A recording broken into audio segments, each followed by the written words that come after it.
All right, Steeler fans, it's time for the mailbag segment. It's Wednesday. It's the second half of the Let's Ride podcast. This is what we do every Wednesday.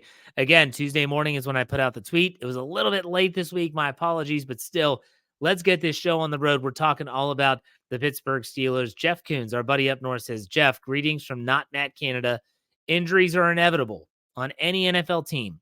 Which position group can least afford a major injury, given its current depth? Which position group has the strongest depth?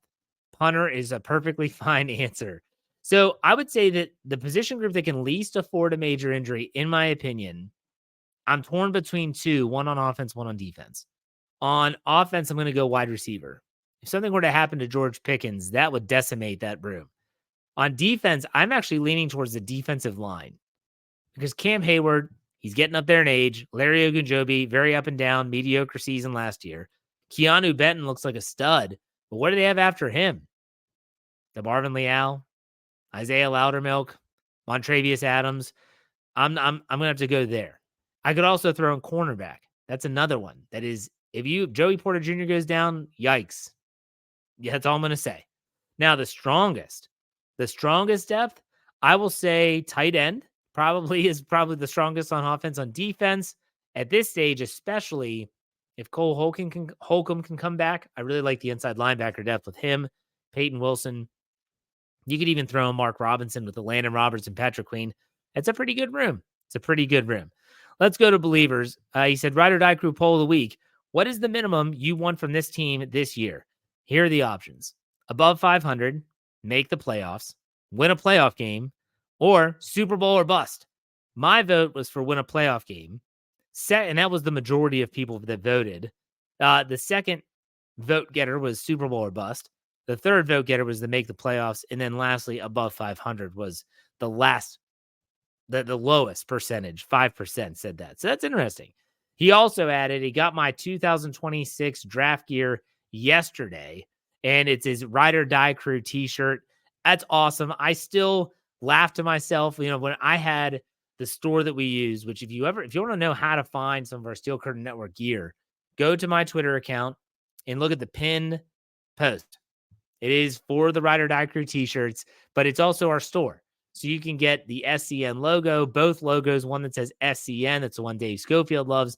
You can also get the one that says Steel Curtain Network with the image of the front four, the Steel Curtain back in the 70s that Brian Davis loves. You can get all those on a t-shirt just by going to that link. Go check it out. Again, find my Twitter feed. It's the pinned post, but that's awesome that you got yourself a Ride or Die Crew shirt. Let's go to Randy Fern. He said, I know it's probably a pipe dream. Everyone is over talking about it. But as of asking this question, the 49ers have signed Christian McCaffrey, that's true, to a big 2-year extension. They signed Jawan Jennings to an extension. They drafted Ricky Pearsall out of Florida. He continues, even with the Justin Jefferson deal, do you think Omar Khan can work his magic for a wide receiver once more? The 49ers are fascinating to me right now. They are fascinating because I wonder what they're doing. That is the biggest question that I have. What are they doing? Why would they draft Pearsall in the first round and not deal Brandon Ayuk, who's going into a contract year and is going to want big-time money? They have Deebo Samuel, who has struggled with health. He gets hurt a lot. But he's under contract, has a very hefty contract. They're going to have to sign Brock Purdy sooner or later. That guy does not have a fifth-year option. He's a seventh-round draft pick. I'm really curious. I think they're going to unload one of these guys. I think they're going to – and if I'm the Steelers, I would rather go after Deebo Samuel than I would Brandon Ayuk. Because not that I don't like Brandon Ayuk and not that I don't think Brandon Ayuk is a playmaker and would go great opposite George Pickens.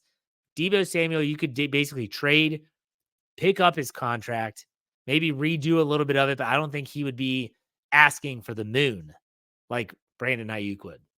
Interesting stuff. 49ers are fascinating to me. Maybe I'll have my buddy Rob Stats Guerrero on a podcast sooner or later to talk about that. All right, let's go to Jeff Coons again. He said, an additional question, if I may. Sure. He asked, you mentioned that Russell Wilson's PR staff deserves a raise for his early presence in Pittsburgh leading into the season. I know you don't care to refer to Kenny Pickett.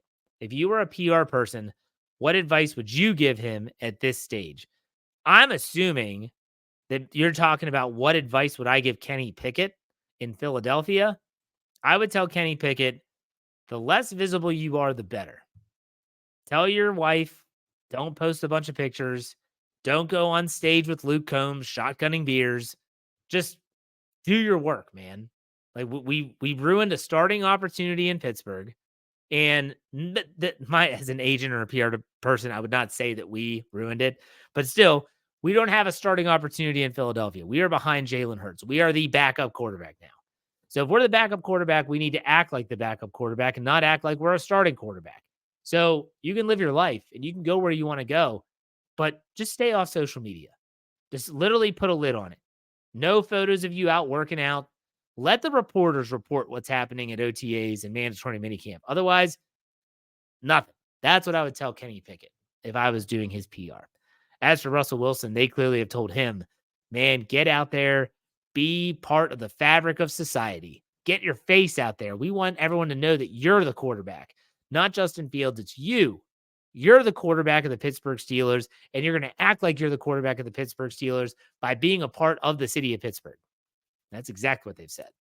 Good question, Jeff. Thank you very much. Let's go to Doc M. What are the remaining questions about the team that need to be answered? What about the front office? Can the front office maximize Tomlin's coaching, or is he limited by the front office? Good questions, Jeff. Let's break it down one by one. The remaining questions about the team that need to be answered, I'm still curious what the plan is in certain parts of the roster. So I do have questions about wide receiver. We all do. I also have questions about cornerback. We all do. Those are the two big questions remaining for me that need to be answered. The front office, pretty happy with the front office. Can the front office maximize Tomlin's coaching, or is he limited? I think that Tomlin, this is not a situation where Mike Tomlin and the front office are two separate entities. They work together. So he is very much a part of the acquisition of talent, whether you're talking about the draft or free agency. And so I don't think he's limited by the front office because he's a part of the front office and the decisions being made. So I don't think one limits the other or vice versa. I think they are a cohesive unit. Let's go to Nathan Van Slyke. He said, hey, Jeff, exciting news for me personally. I started meeting with a personal trainer last week. I'm excited to see the results of this. Nathan, that's awesome. And I wish more people out there would do this. And I'm a former personal trainer. I did that full time right out of college. So we're talking way back in 2005. I still do some online stuff for specific clients that I've kept. But other than that, I'm excited to see people going and saying, I need help. I need some help. Can you help me? But I will say this. Not all trainers are good trainers. I will say that. And anyone that's been in a gym knows there are trainers that suck.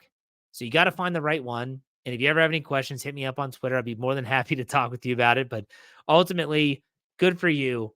I hope you get the results that you desire. If not, I'll be glad to help you out. So let's go to Will Caldwell.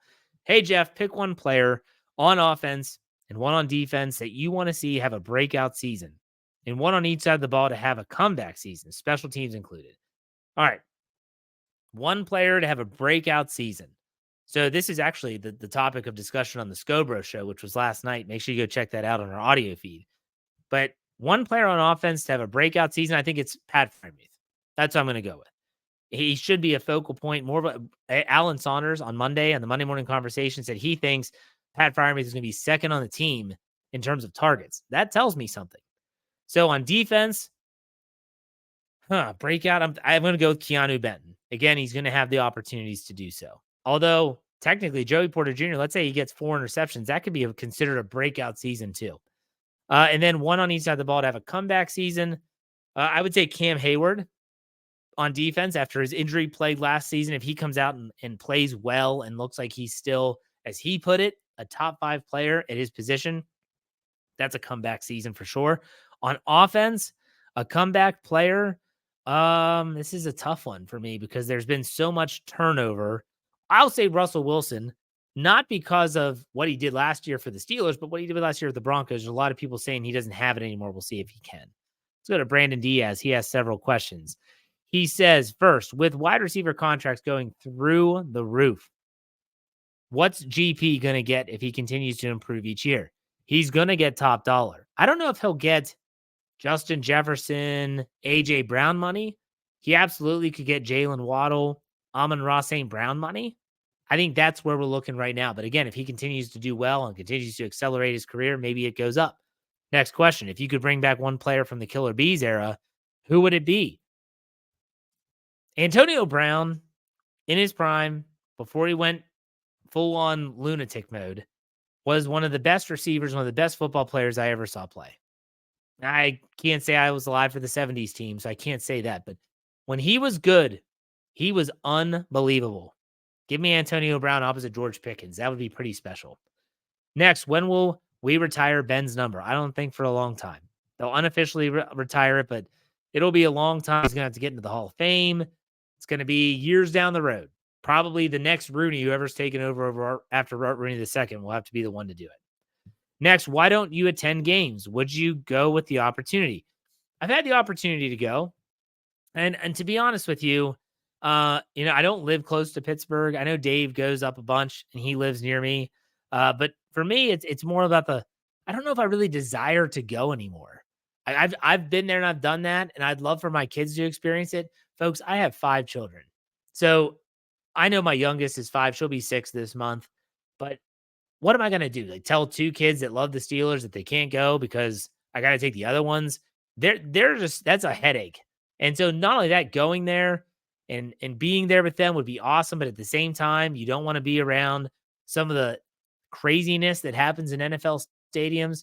It's a delicate dance. I'm not saying I'm never going to go again. It's just, I don't know if I want to go right now, especially with all the responsibilities that I have with the Steel Curtain Network and Fans First Sports Network. So right now, I just don't go to games too much, and that's okay with me. I'm fine with that. Next, part 2 from Brandon. With the news of Larry Allen's passing, rest in peace, who's been one of the biggest freak athletes you've seen on the Steelers? For context, Larry Allen bench pressed 700 pounds and squatted 900 pounds. He also freakishly fast for a 6'3", 325-pound individual. I will tell you this. You want to talk about freak athletes for the Steelers? Go look up what Troy Polamalu could bench, his vertical, and all of those explosive metrics that people gauge. Go look up those numbers. You won't believe it. That dude was a freak in every sense of the word. Made him great. It was just part of the components of that made Troy Polamalu special. All right, let's go to Steeler Fan 69 for some comedic relief to finish out the mailbag here. He's the first one, man. You already sent me that one. I'm not reading that one, the Subway joke. You already sent me that because I went back and read some of my kids, and I found a lot of them. You already sent me that one. Let's not duplicate, okay? Hey, here we go. Next one. What did baby corn say to mama corn? Where's popcorn? I love that one. Last one here. Did you know it's Diarrhea Awareness Week? It runs until Friday. But I'm ching. Very good. I love it. That's too much, man. That is too much. So, all right. Very good. Good show today. I do appreciate everyone for sticking it out here with the full show. Make sure you're checking out all of our content on our Steel Curtain Network YouTube channel, as well as at steelcurtainnetwork.com, and all of our podcasts on the audio feed. If you found me here, you found it. So follow, subscribe, do whatever you got to do so you don't miss a thing. All this coverage, absolutely free. We love it. It's a labor of love by the fans for the fans. That's the motto at Fans First Sports Network, and we believe that strongly here at the Steel Curtain Network. That does it for me. On Friday, I will be back with Jeremy Jerome Betts in the All Bets Are Off segment. In the meantime, we finished out. Be safe, be kind, and God bless. Have a great rest of your week. We'll see you on Friday. Go Steelers.